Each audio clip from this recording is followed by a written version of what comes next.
행복에 관련된 이야기를 한번 좀 저희가 들어볼 수 있는 분인 것 같아요. 아유, 안녕하세요. 반갑습니다. 아유, 안녕하십니까. 반갑습니다. 안녕하세요. 반갑습니다. 네. 교수님 행복하시죠? 지금 많이 피곤해 보이시는데. 지금 행복에 관해서 지금 얘기하셔야 되는데 지금 교수님 많이 피곤해 보이시는데. 이 정도면 엄청 행복합니다.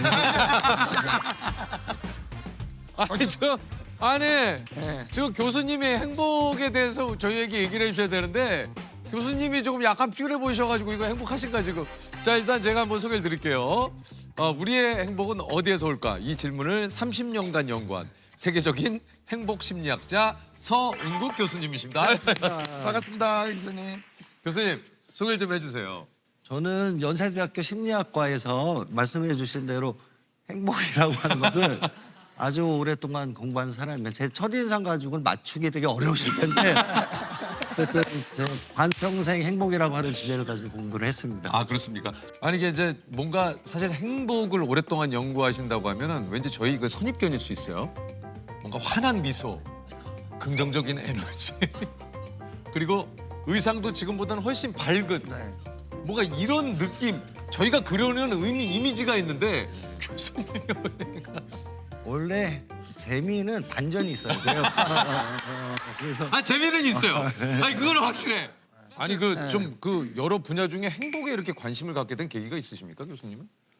계기라기보다는 타이밍이에요. 제가 이 심리학에서도요. 이 행복이라고 하는 주제가 의외로 거기에 대한 연구를 시작한 지가 그렇게 오래되지 않아요. 심리학이라고 하는 분야는 오랜 시간 동안 주로 인간의 부정적인 경험에 초점을 뒀어요. 불안, 스트레스 이런 거를 어떻게 없앨 수 있을까?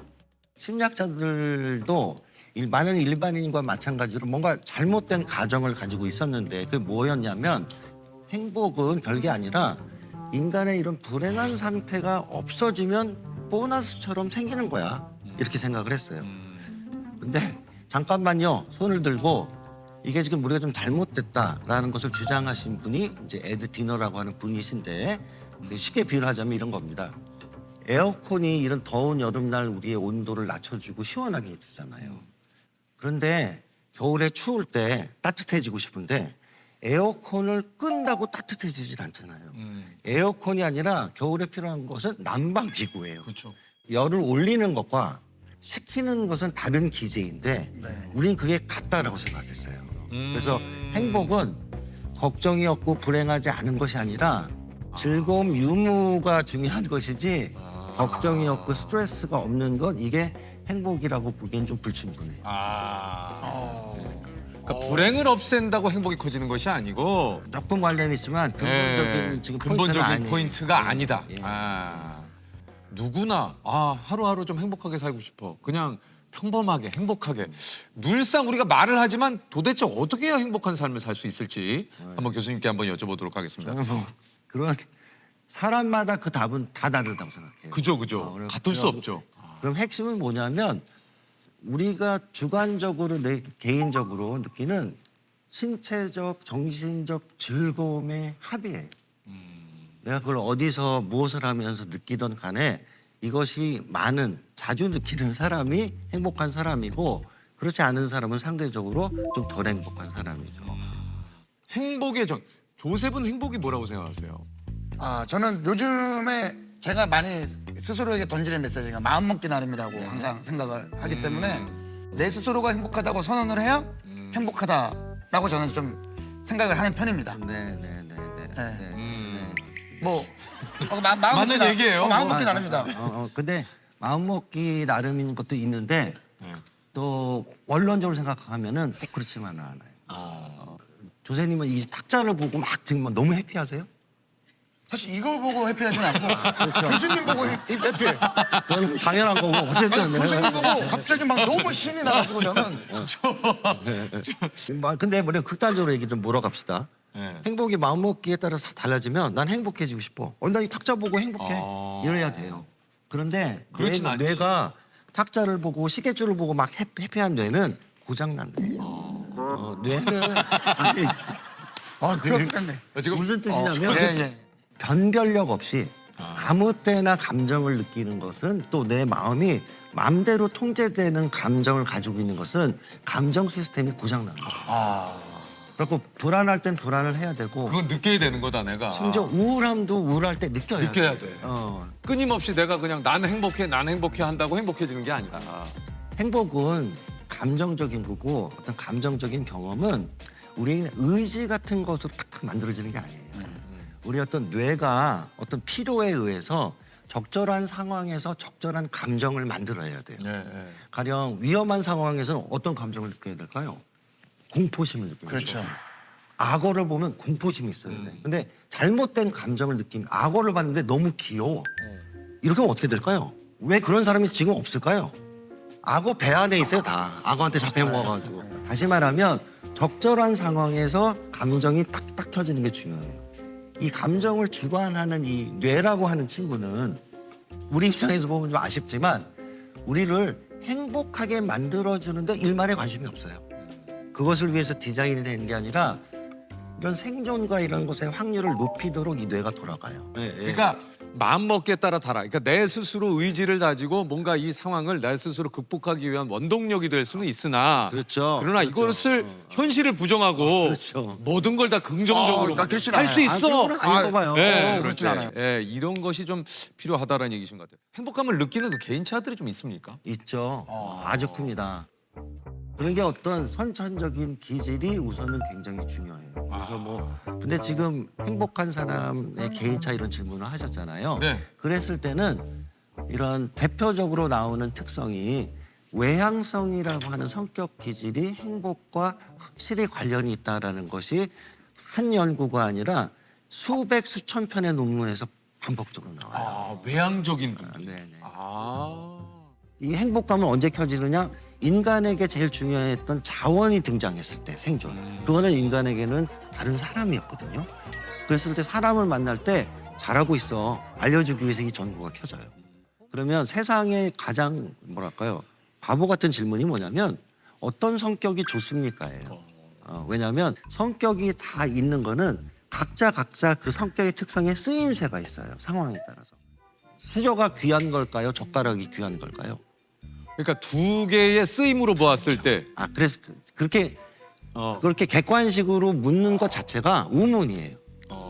왜냐하면 국을 먹을 때는 수저가 있어야 그치, 되고 그치. 네네네. 콩나물 먹을 때 젓가락이 있어야 되지. 그렇죠. 다시 말하면 성격을 우리가 수저 젓가락에 비유하자면 뭐가 좋으냐 이거는 약간 바보 같은 질문이에요. 크게 보면 외향성이 갖고 있는 여러 가지 문제점들도 많아요. 어떤 것들이 있을까요? 외향적인 사람들 금방 지칠 때도 지칠 때도 있고 네. 용맹하기도 하고 네. 등등인데 용맹을 넘으면 뭐죠? 오지랖이 될 때도 오지랖도 있고 네, 네. 만용이 있을 수도 있고 네. 뭐 가끔 그래서 막 사실은 나대는 경우도 있고. 많이 죽어요. 그렇죠. 용맹. 아. 예를 들면 이거죠. 악어가 앞에 있는데 야 내가 정리할게. 그렇죠. 득과 실이 근데 특성이에요. 교수님 외향적이면 많이 죽는다. 저 굉장히 그러니까 저 굉장히 이것도 외향적인데. 너무 오해는 없으시기 바랍니다. 아니, 근데 이제 설명을 그러니까 하자면. 설명을 하다 보니 아니 딱 생각나는 케이스가 뭐예요? 영국의 마우리스 윌슨이라고 하는 탐험가가 있었습니다. 전혀 등산 경험이 없어요. 에베레스트를 정복한다는 게 너무 좀 말이 안 되죠. 말이 안 되죠. 네. 아주 외향적이고 낙관적인 사람이에요. 그래서 이 양반이 무슨 계획을 세웠느냐? 내가 경비행기를 사서 그 비행기를 타고 가갖고 에베레스트 중턱쯤에 추락을 시킨 다음에 나머지로 올라가겠다. 기가 막히죠? 너무 너무 무모하죠. 와, 약간은 허무맹랑한 네. 얘기. 슈퍼 외향성. 네. 죽었어요. 외향적이지 않으면 뭔가 문제가 맞아. 그건 아니다. 맞아요. 그런 스트레스를 느낄 필요가 전혀 없다라는 말씀을 드리기 위해서 장황한 얘기를 했던 맞아요. 거예요. 그래서 저희가 질문이 그 다음에 이제 그러면 내향적인 분들, 집에 있길 좋아하는 분들은 덜 행복한 건가? 이런 질문을 또 저희가 이제 드리는 거죠. 그래서 평균적으로. 그래서 네. 내향적인 사람은 사실은 외향적인 사람이랑 똑같아요. 그래서 내향적인 사람은 혼자서 뭐 거울 앞에서 시집 읽을 때 제일 행복하다. 전혀 그렇지 않아요.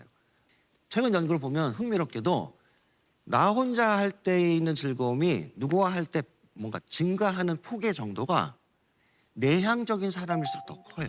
누구랑 뭘 할. 아. 다시 말하면 어쩌면 외향적인 사람보다 사람이랑 뭔가 즐거움을 교류하는 것을 더 뭐랄까 만끽하는 거는 내향적인 사람. 근데 이게 특이하네. 왜냐면 또 요즘 그런 얘기 하시는 분 많잖아요. 난 혼자 있을 때가 제일 좋아. 혼자 있을 때가 제일 행복해. 아무것도 신경 안 써도 되잖아. 예를 들면 이런 얘기 좀 많이 하시거든요. 내향적인 사람의 특성이 자꾸 나오는 것 중에 하나가 이 잠재적인 부정적인 부분을 너무 과도하게 예상을 해요. 이거 새로운 모임에 가면 어색함도 있잖아요. 맞아요. 근데 그 부분이 막상 가면 별거 아니야. 맞아요. 그죠? 막상 가면은 또 잘 있어. 인간에게 제일 재미난 자극이 뭐냐면 다른 인간이에요. 그래서 외향적인 분들은 이 약간 결핍된 자극의 양을 채우기 위해서 가장 주변에 있는 재미난 자극인 사람을 계속 찾는 거예요. 외향적인 친구가 뭐 밥 먹자 잘 있니 그러면 너무 고마워하지 마세요. 왜냐하면 나를 꼭 좋아해서가 아니라 이용당하는 거예요. 근데 자기의 어떤 자극 하마 같은 것이 외향적인 사람인데 어쨌든 그러니까 교수님이 얘기하시는 의도는 뭔지 알겠까? 이용이라는 표현이 좀 자극적으로 좀 들리긴 하지만, 그러니까 그만큼 그 사람도 그 사람입니다만 네. 내가 어떤 요 하는 데 있어서 네. 그 사람과의 어떤 요 시간이 좀 필요할 때도 있다. 맞습니다. 이게 이제 매년 유엔에서 발표하는 세계 행복 보고서라는 게 있어요. 올해 143개국 국가 중에 핀란드가 7년 연속 1위, 2위는 덴마크고 3위가 아이슬란드. 한국은 52위를 기록을 했다고 하는데 왜일까요? 이렇게 그 핀란드 국민 여러분들이 이렇게 느끼는 행복감이 높은 이유가. 이 지금 말씀하신 핀란드나 덴마크나 이런 국가들이 스칸디나비아 북쪽 국가들이잖아요. 가장 두드러지게 나타나는 것 특성 중에 하나가 이런 국가들이 전 세계에서 가장 개인주의적인 철학이 어떤 강한 나라예요. 근데 이 개인주의라고 하는 거는 우리가 자칫 잘못 생각하면 자기 것만 챙기는 어떤 이기주의랑 혼돈할 수가 있는데 그게 아니라 개인주의는 뭐냐면 어떤 틀에다가 가둬가지고 이게 옳건 너희 건 다 틀렸어 이렇게 하는 게 아니라 너 각자의 생각이나 가치나 이런 것들을 철학을 존중하는 어떤 포용성을 얘기하는 것이거든요. 네. 근데 그렇지가 않고 야 인생은 일로 가는 거야. 이게 정답이야를 정해주고 이런 개인적인 취향은 다 자꾸 쓸어가지고 한 방향으로 몬다. 너무 지배하는 사회에서는 자유도가 있기가 좀 네. 어렵고 그러면서 집단주의적 가치가 조금 너무 과한 지역이 한국, 일본, 싱가포르 같은 지역이에요. 그래서 이 지역들의 공통점이 행복감은 좀 낮은 국가들이에요. 맞아요.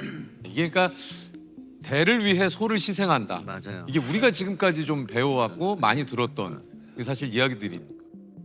틈이 날 때마다 그 스칸디나비아 분들에게 던진 질문이 있어요. 뭐예요? 뭐냐면 당신들은 일상에서 제일 비호감으로 생각하는 사람은 어떤 사람이냐? 궁금하네요. 그죠? 그랬을 때 다른 사람의 삶을 평가하는 사람. 당신이나 잘 살고 어떻게 그걸 감히 평가하느냐? 뭐가 좋고 나쁘다가 다 그냥 틀릴 뿐이지 그걸 평가할 일이 아니야. 제일 싫어요. 그런데 어떻게 생각하면 이런 집단주의적 사회에서는 늘상 평가를 받는. 늘 평가를 받죠. 평가받는 거 문제가 아니라 나도 모르게 계속해요. 사회 비교. 이게 행복을 갉아먹는 대표적인 경험이에요. 그죠? 한국 사회도 그렇고 그죠? 그런데 그렇죠. 어쩌면 안타깝게도 우리 한국 사회 같은 현실에서는 뭔가 약간 교과서적인 그림이 있어요. 행복하기 위해서는 이러이러한 것들을 갖춰야 되고 저런 거는 그 약간 행복이라고 보기 어렵다. 근데 이런 어떤 논리에 휘말리기 시작하면 행복해지기가 굉장히 어렵습니다. 사회적 비교에 가장 뭐 적나라한 어떤 쟁탈전이 이루어지는 게 SNS거든요. 그렇죠. 맞아요. 또 이런 연구도 있습니다. 애당초 어떤 사람들이 SNS를 많이 하느냐, 행복감이 낮은 사람들이 SNS를 많이 해요.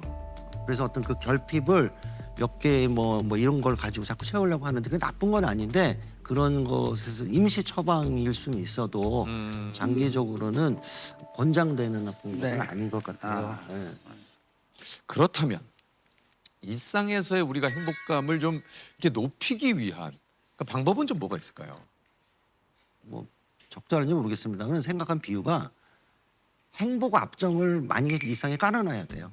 무슨 소리냐면 우리 집에다가 압정을 한 박스 깔아놨다고 찔릴 확률이 높죠. 그럼요. 가족들이 비명 소리가 맨날 들릴 거 아니에요.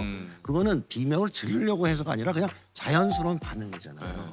그랬을 때 비명이 아니라 어떤 즐거움을 유발하는 압정과 같은 것들을 많이 발견을 해서 일상에 깔아놓는 게 굉장히 중요해요. 그 압정 중에 제일 중요한 거는 사람이에요. 좋은 사람. 사람과의 미묘한 관계인데 최근 연구들을 보면 의외로 우리가 절친이나 이런 사람들은 아니지만 일상에서 마주치는 전철에서 보고 편의점에서 가면 맨날 보는 종업원 이런 분들과의 미묘한 어떤 사회적 경험의 합이 그 사람의 행복감에 굉장히 중요한 영향을 미친다는 있어요. 게 요새 논문들이 막 쏟아져 나와요. 있어요. 제가 행복은 즐거움의 강도가 아니라 빈도다. 특히 한국 사회는 우리는 어릴 때부터 너무 인생이 뭔가 좋은 일이 있으면 바뀌는 인생이 한 방이라고 생각하는 것 같아요. 인생은 어떤 한 컷 사진이 아니에요. 장원 급제하는 날 그 화려함이 인생을 정의하는 게 아니라 그 이후의 수많은 날들의 누적 이런 것들이 이제 굉장히 중요한데 얼마나 자주 즐거움 같은 것들을 느끼느냐라는 빈도가 훨씬 행복에 있어서는 중요해요. 결국 나에게 즐거움을 주고 의미가 있는 게 뭐냐를 발견하는 것이 자기에게 줄 수 있는 굉장히 중요한 자산이자 선물이에요.